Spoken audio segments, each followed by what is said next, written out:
Paralelo a isso, Espírito Santo, há pessoas também perdendo o seu trabalho e não conseguindo ter uma outra oportunidade no mercado, o que traz também dores terríveis, porque chega as contas, chegam os compromissos. Há pessoas já em nosso país passando fome. Querido Deus, pessoas trabalhadoras, honestas, que têm tido essa adversidade.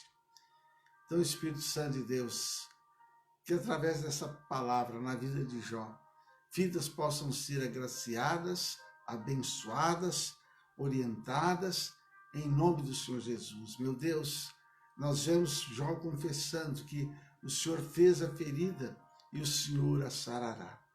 E o Senhor verdadeiramente sarou Jó.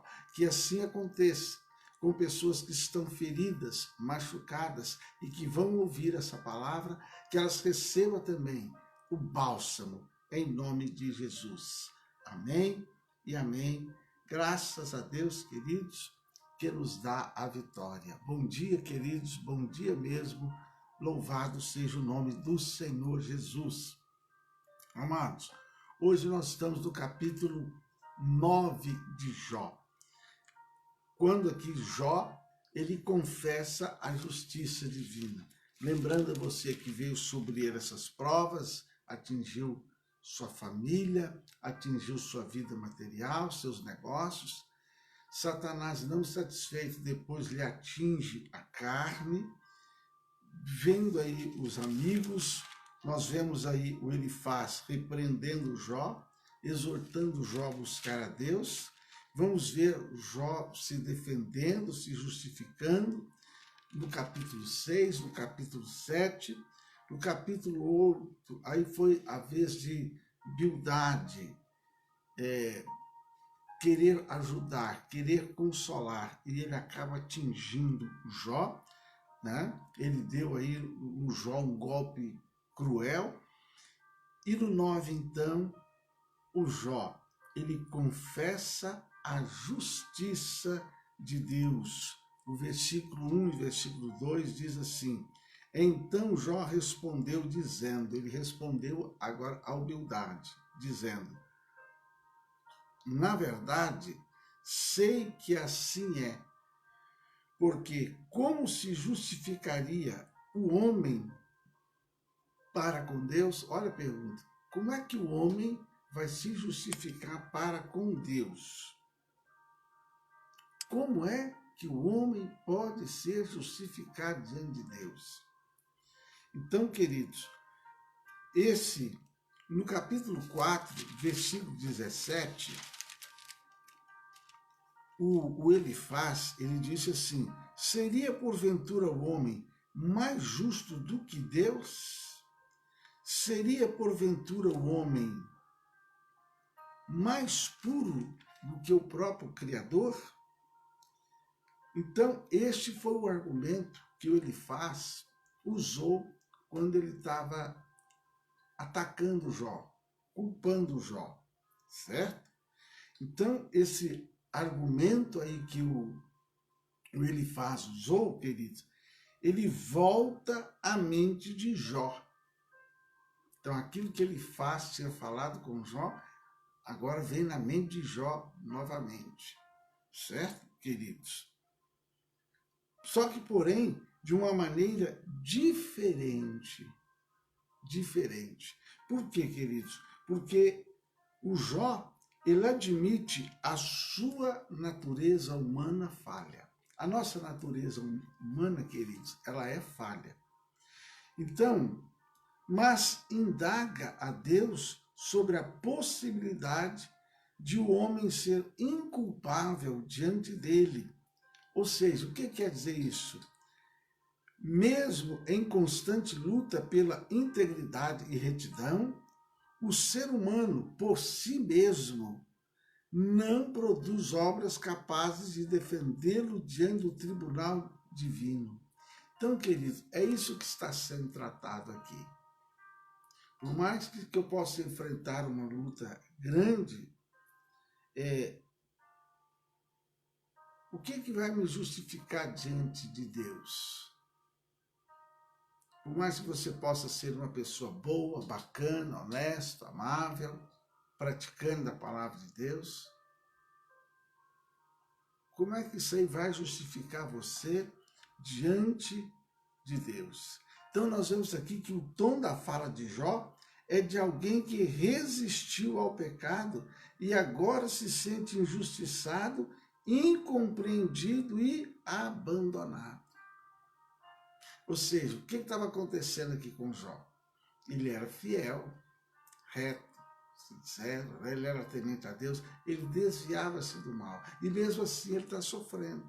O que acontece, irmãos? É quando a pessoa ela é reta diante de Deus, ela ama Deus, ela ama a obra de Deus. E de repente vem uma luta sobre ela. Aí é a hora que ela começa, mas, meu Deus, por que eu estou enfrentando isso? Oh Deus, eu sou tão bonzinho. Você está entendendo? Senhor, eu sou tão bonzinho, eu sou tão bom, eu sou tão boazinha. Senhor, eu dou dízimo, eu dou oferta, eu dou oferta de primícia, eu dou copo d'água quem pede, eu dou cafezinho quem pede, eu pratico bem. Oh, meu Deus, não era para... Lembra que lá no Novo Testamento, aquele homem religioso que estava lá orando, meu Deus, eu dou dízimo, eu oro, eu jejuo, Senhor, oh, eu mereço ser ouvido. E o outro lado não aguentava nem olhar para o céu. E Jesus fala, qual foi a oração que Deus ouviu? Você está entendendo, queridos? Então é um cuidado que nós temos que ter, porque nós temos esta falha de certas coisas que acontecem, a gente, meu Deus, mas eu, se fosse o irmão tal, se fosse a fulano de tal, não, ali sim, ali não vai para a igreja, não ora, não busca a Deus, não dá dízimo, não dá oferta. Então, querido, essa justificação é por aí, é quando a gente quer nos justificar. Então, queridos, realmente nós somos imperfeitos diante do nosso Deus. Mas pela fé no Senhor Jesus e pela obediência à sua palavra, somos justificados por ele. Romanos 5:1. Porque a Bíblia fala que nós somos justificados. Só que nós somos justificados diante de Deus, não é porque a gente é bacaninha, ou boazinho, ou vai para a igreja. Não.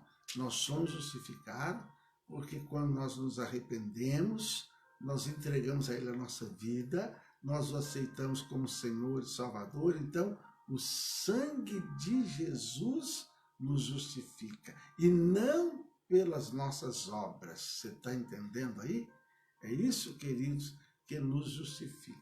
Não é as nossas obras, mas é o sangue de Jesus aplicado à nossa vida. Aleluia. O versículo 5-10 diz, ele é o que remove os montes sem que o saibam, e o que transforma no seu furor, né? O que sacode a terra do seu lugar, as suas colunas estremecem, fala ao sol, ele não nasce, sela as estrelas, o que sozinho estende os céus, o que fez a Ursa, o Órion, o Sete Estrelo e recâmaras do sul, o que faz coisas grandes e inescrutáveis e maravilhas. Então, queridos, aqui está mostrando o quê? A soberania de Deus. Está dizendo que ele fez o céu, ele fez a lua, ele fez o sol, ele fez os planetas, ele fez a estrela. Ele está reconhecendo aqui que Deus é soberano. Então, meu querido, minha querida, esteja você enfrentando a situação que for, entenda, Deus é soberano. Está essa pandemia aí mundial, mas entenda uma coisa, Deus é soberano. Você pode estar enfrentando talvez lutas, batalhas, dificuldades, mas entenda uma coisa, Deus é soberano. Deus é soberano na minha vida, na sua vida, Deus é soberano sobre o Brasil, Deus é soberano sobre o governo, mesmo essa turma corrupta que está por aí, Deus é soberano. A última palavra é dele, aleluia, Deus é soberano, a soberania de Deus. Deus, queridos, mostra seu grande poder por meio de sua criação. A onipotência do Senhor, ela é revelada todos os dias, em cada obra, firme.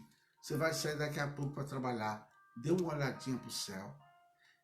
Esteja frio ou quente, esteja nublado ou não, esteja o sol bonito ou não, o céu bonito ou não. Diga no teu coração, Deus é soberano, aleluia. De forma invisível e poderosa, Deus sustenta a terra no seu lugar. É isso que ele está falando. Deus é que sustenta a terra. Até quando tem um terremoto, ele sabe o que vai acontecer com esse terremoto. Até quando cai um temporal que sai... Deus, ele é soberano até nessa hora. Ele é soberano, aleluia. Né?